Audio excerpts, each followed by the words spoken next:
60 sekundžu laikā. Un, protams, kā arī šeit skaita šos atceltos reižu skaitu no zemes automašīnas kopā. Un, jā, labs rezultāts bija Marekam ar Arti. Agris, nezinu, kāpēc ir ļoti labā garastāvokli. Šis ir viņa labākais vingrinājums. Viņš ir viens no spēcīgākajiem vispār starp visiem sportistiem pat visā lielajā pasaulē. Un līdz ar to viņš varbūt jūt, ka viņi var pacīnīties par augstvērtīgu rezultātu tieši šajā vingrinājumā. Izpildu viņš ļoti precīzi, ļoti pareizi. Tiesnesim nav kur piesieties. Un, ja kāds nezina, tad citu tai mašīnā, automašīnā aizmugurējā sēdeklī vēl sēž 2 cilvēki. Viņu vidējais svars ir virs vidējā latvieša, tātad virs 80 kg. Un tur vēl bija arī marinētu gurķu burka iekšā. Nopietni? Jā. Jā, bet jūs paši skatāties, ka Agris Kazeļņiks jau tic galā ar 13 reizēm tas svars, kas viņam ir jāceļ gan uz rokām, gan uz kājiem, gan uz muguru apmēram 300 kg. Un mazliet, lai šo uzdevumu padarītu vienkāršāk, jautājums varbūt, kāpēc lietus laikā Agris novilka apaus, jā. Ir tieši tāpēc, ka ir mazāk un zemāk jāceļ, un Ivaram ir grūts uzdevums. Nav viņa mīļākais vingrinājums, bet viņš cenšas palīdzēt brālim, jo brālis viens pats ir pacēlis 14 reizes, tik cik visas komandas gandrīz kopā nav pacēlis nevienu. 2 reizes Ivars to izdarīja, 16 reizes. Vai pietiks uzvarai šajā vingrinājumā brāļiem Kazeļņikiem? Jā, katrā ziņā šajās pāris sacensībās ļoti labi ir, ja līdzvērtīgi abi divi komandas dalībnieki ir. Iepriekšējā, piemēram, mēs redzējām, ka viens ir ļoti pārāks par otru, un, kā jau teicu, vai pietiks spēka, vai pietiks šī te 16 reizes attiecību uz pārējiem. Skatīsimies, cik līdzvērtīgi šajā vingrinājumā ir Māris Rozentāls un Dainis Zāģeris. Neteiksim, ka Mārim šis nav viens no nemīļākajiem. Izskatās, ka diezgan labi viņam veicās ar šo vingrinājumu. Jā, jūs arī iedomājaties, ir lietus, ir nogurums jau no iepriekšējā dienā startēšanas Preļu posmā individuālajās sacensībās, un otrā diena jāstartē, un šis jau ir 5. vingrinājums, līdz ar to spēku jau gandrīz nemaz vairs nav palicis, un šī cīņa par uzvaru ir ļoti intriģējoša, jo, kā jau jūs iepriekš redzējāt, konvertējuma tabulā pirmā vieta no 3. vietas ir puspunkts. Daudz ko izšķirs tieši šis vingrinājums. Māris Rozentāls tiek galā ar 9 reizēm un stafeti pārņem Dainis Zāģeris. Kā jau es pieminēju, šis pāris ir līdzvērtīgs šajā te vingrinājumā. Ne tā kā brāļi Kazeļņiki, kur Agris pacēla 16 reizes, Ivars tikai 2 reizes.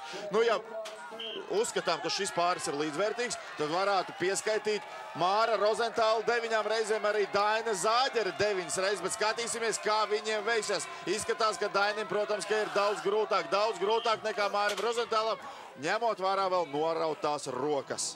Jūs paskatāties uz viņu rokām, viss vienās asinīs, tur nav vairs nekas palicis no ādas, no cīņa līdz galām, līdz pēdējām elpas vilcienam. Māris Blumfelds, Oskars Brugemanis apstājās uz 5 reizēm.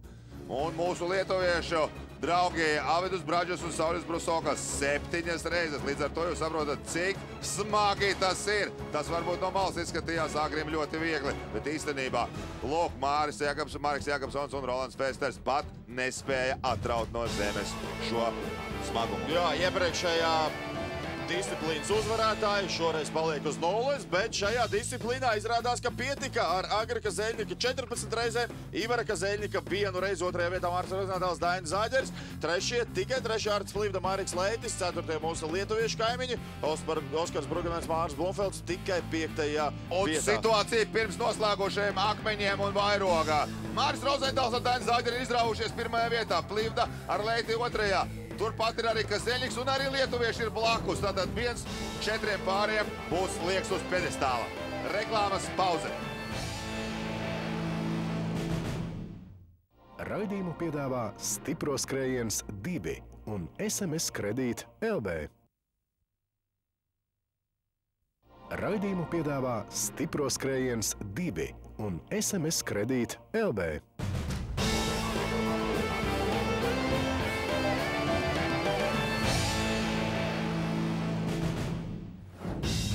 Ko aicinām visus skatītājus un līdzjutējus sapulst tā kārtīgi vaigus un mesties iekšā pēdējā Elsana un Elvi kombinācijā. Tātad viens atlēts pārvieto mūsu Latvijas vairogu 175 kg smagumā un otrs liek mūsu neizsīkstošos akmeņus. Jā, nu 4 akmeņi padevās Marekam ar Rolandu. Un 5 akmeņus Oskars Brugemanis pirmo reizi spēkvīru sezonā 2010 pacēla 5 akmeņus Oskars Brugemanis. Arī 5 akmeņi ir padevušies Alvidam ar Sauļu. Nu, viņi ir nostartējuši, viņi vairs neko labot nevar. Šī attiecības ar 1. vietu un 4. pirms pēdējā vingrinājuma bija 2 punkti. Viss izšķirās pēdējā vingrinājumā, kamēr lielais brālis nodarbojās ar lielajām bumbām, mazais brālis Ivars nesā Latvijas vairogu.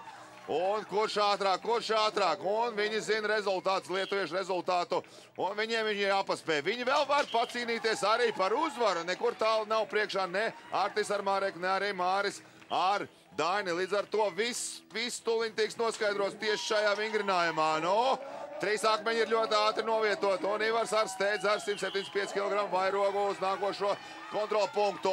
Nu, patiesībā viss izšķirsies šajā te pēdējā vingrinājumā, jo pēc 5 vingrinājumiem pirmās 4 vietas šķir tikai 2 punkti. Kas notiks? Turpinām skatīties. No, Agris 3. reizi mūžā. Te ļoti daudzi jau mums pirms jūsu starta teica, ka jūs varētu tā kā uzvarēt pat šīs dienas sacensībās. Kā jums liekas pašiem? Vispār šī diena bija grūta. Otro dienu pēc kārtas. Un kā būs, tā būs. Protams, ka gribas vinnēt. Nu, un kā tev apvecēs šoreiz palīdzēja? Baigi labais, bračka. Palīdz. Startējuši arī pie šitā paceļā. Labi. Nu, labi, man arī tad ir automātiski jāuzdod. Es zinu, ka tas nebūs pieklīgi, es paprasīšu, kas uzvarēs, un jūs teikšiet, ka jūs, vismaz kādu citu. Davai, tagad es jums uzdodu, kas uzvarēs šīs dienas sacensībās. Cienījamie skatītāji, pilnīgi nopietni. Viņa atbild arī nopietni. Cilvēks ar dzeni? Nē, tas ir Krauklis. Krauklis uzvarēs. Nu, ko, Agris ļoti labi orientējās putnos. Kā tik viņš nav kāds ornitologu biedrības biedrs.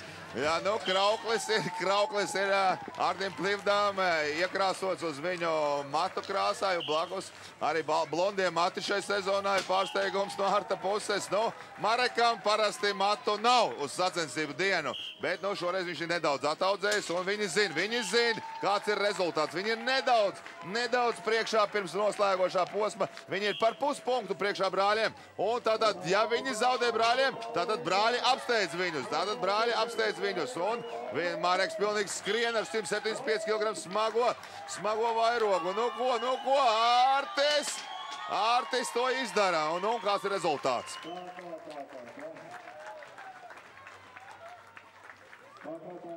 Kā Krauklis jūtās pēc fināla vingrinājuma? 2 dienas. Pirmā diena Preiļos, 50 grādu karstums. Otrā diena lietus, Kuldīgā. Kā ir? No sākuma domāju, ka būs švakāk, bet it kā normāli, jo. Nu, vispār rezultātu blīvums, tur simdaļas visos vingrinājumos gandrīz ļoti vienādi sadalījušies pāri. Kas pirmais piedāvāja startēt kopā? Mēs jau pagājušajā gadā izdomājām. Skaidrā prātā? Pilnīgi skaidrā. Un kā jūs esat apmierināti ar šīs dienas startu? Strādājam. Mums jau viss ideāli. Mēs jau augumi vienādi. Tetovējumi mums ir pilns. Tikai frizūrē jāpamēr nākošais. Marekam varētu kādu lāci uzzīmēt. Tā, puikas, tagad man arī ir jautājums. Jums, kas uzvarēs? Skatoties chronometri. Nezinām. Bet domas jau kaut kādas ir tomēr. Var saukt arī sevi. Nu, tad jau brāļi vinnēs. Bračkas vinnēs. Nu, ļoti lojāli. Uzvaru viens otram piešķir gan brāļi Kazeļniku, Artim Plivdam un Marekam Letim un attiecīgi otrādāk. Nu ko? Līderi pirms pēdējā vingrinājuma. Ļoti liela atbildība ir gan Mārim, gan Dainim. Visi skatītāji ir piecēlušies kājās. Atbalsts nenormāls ir šim pārim. Protams, Māris startē savā dzimtajā pilsētā. Un Dainis arī cenšas. Viņi ir priekšā, viņi zina, ka viņiem nekas daudz nav jāizdara. Viņiem ir jāuzdod šīs vingrinājums, un viņi kļūst par Latvijas čempioniem pāros. Nu, pagaidām ir ļoti veiksmīgi. Nu, Dainis dara, ko var. Nu, viņam nav uz plaukstām, iekšpusē nav āds. Viss ir norauts. Māris skrien ar vairogu. Un Dainis cīnās, bet nepakļaujās šis 5. akmenis. Vai tiešām būs liktenīgi?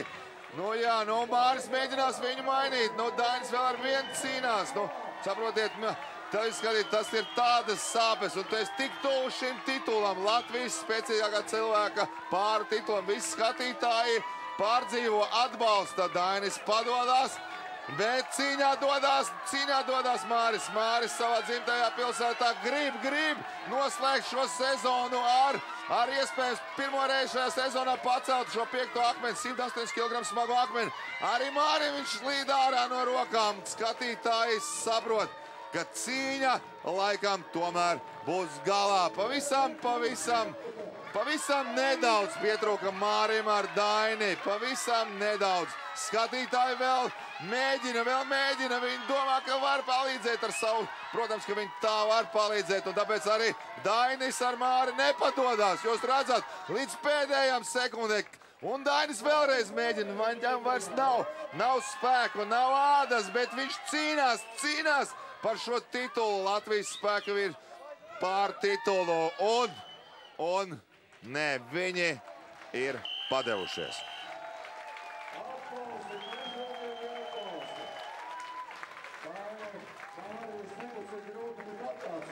Ja nebūtu šādas rokas tev, Daini, kāds būtu rezultāts? Labāks. Māri? Nākošais noteikti mums būs vēl labāks. Jā, nu, optimismu šiem čaļiem, protams, ka mēs nevaram atņemt un arī neatņemsim, bet uzvaru šajā posmā izcīna brāļi Kazeļņiki. Jā, brāļi Kazeļņiki pēdējā vingrinājumā uzvar. Artis ar Mareku ir otrie un Alvidas ar Sauļu 4 pāri. Tomēr spēja pacelt visus 5 akmeņus, bet mēs tiešām tagad nezinām, kurš tad ir uzvarējis un kurš ir čempions šajā gadā.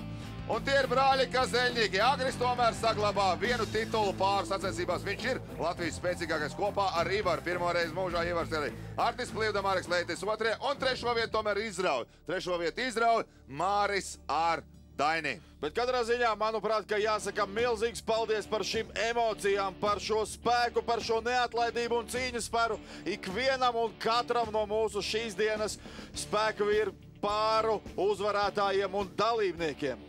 Jā, nu, sezona ir noslēgusies. Paldies, ka jūs visu sezonu bijāt kopā ar mums Latvijas neatkarīgajā televīzijā, stiprākajā televīzijā. Spēka vīru sezona 2010 ir noslēgta ar ļoti interesantām sacensībām pāriem. Un ar jums šovakar kopā biju un visu sezonu arī biju kopā ar Armandu Simpsonu un Raimondu Bergmani. Nu ko, noteikti, ka mēs tiksimies jaunajā sezonā, ziemas laikā strādājam, apmeklējam svaru zāles un turpinām būt ļoti, ļoti spēcīgi. Visu labu jums!